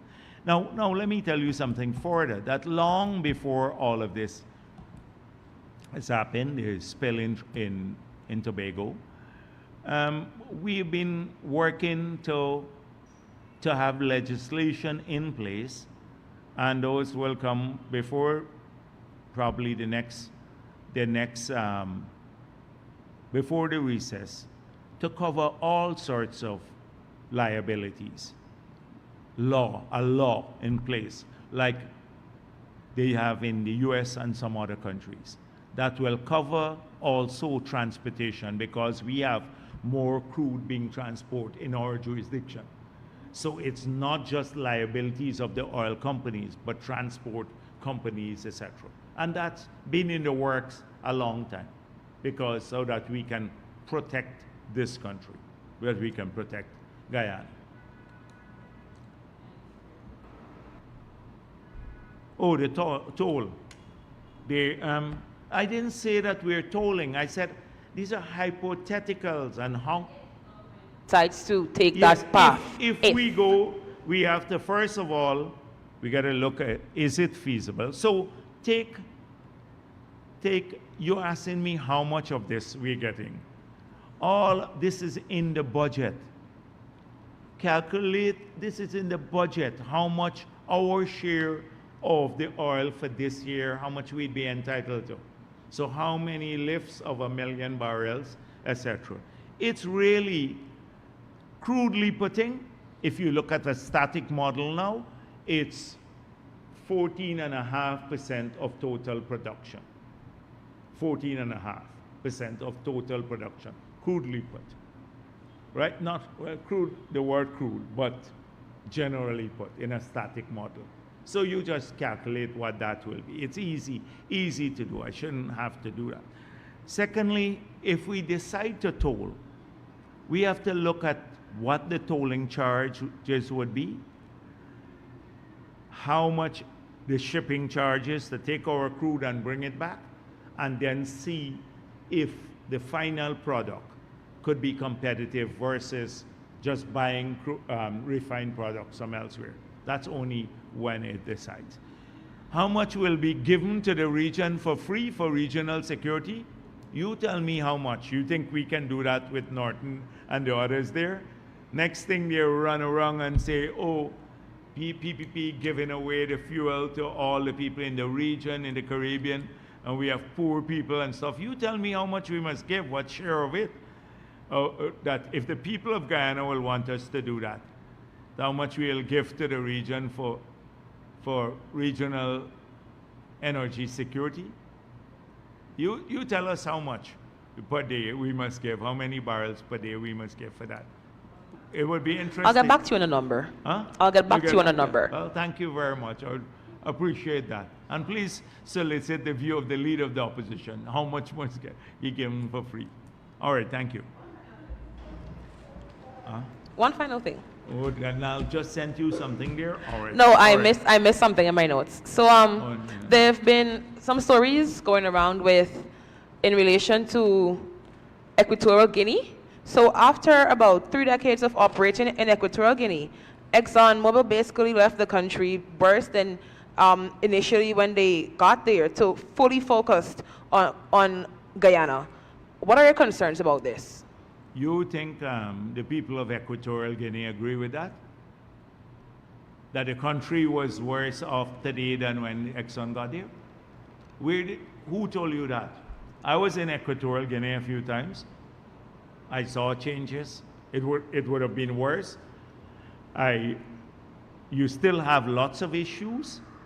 I went 2 times to Equatorial Guinea, one when I was part of a vice chair of the EU, the ACP Eminent Person Group. Obasanjo, the president of Nigeria, was chairing the group, and we had to come up with this report about the future of the ACP.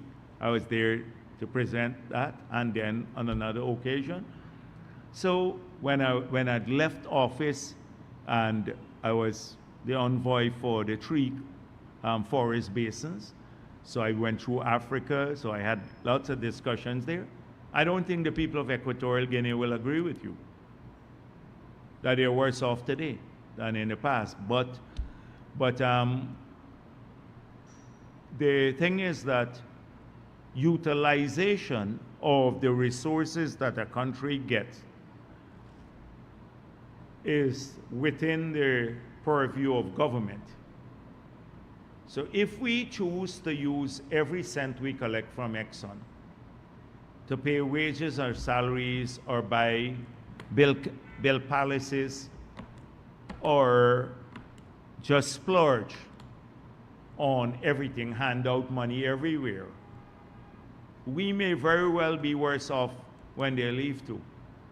We've chosen to invest in education, in healthcare, in infrastructure, in resilience, that is to climate change, in sustainability by diversifying the economy to create future wealth, in creating non-oil jobs, so that we will be better off in the future when we stop producing oil.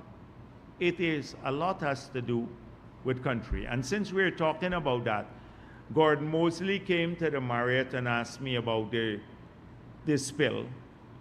And I said to him yesterday, yes, he came there and he brought his camera to my face, and I said to him, we will get GPL to release all the information. I think GPL has put out a press release now about the process they went through and the companies that won the bids.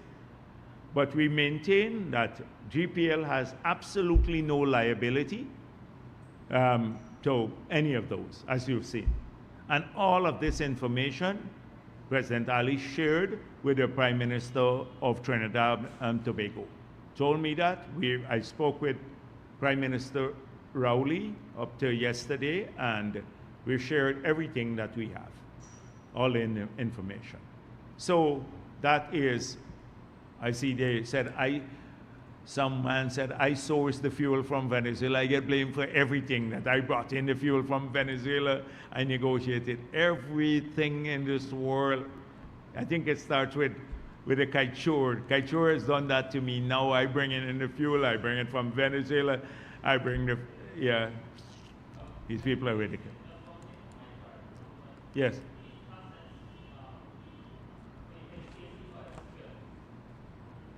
Just in case the oil spill, are they all of them owned by the local companies here or by the parent companies? So the assets, there's significant part. So not every bit of asset is owned, but the valuation of, I just dealt with the valuation of the company.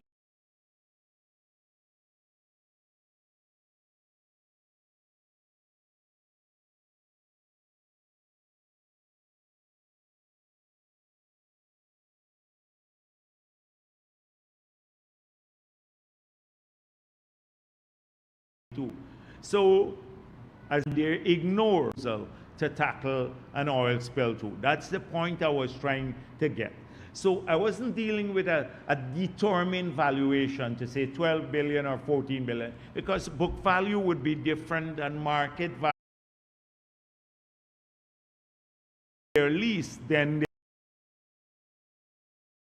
the assets would belong to the people who lease them. I am saying I shouldn't be doing your work. You want me to do your work. No, All no, right, I understand that. I gave you a chance to raise that. Thank you.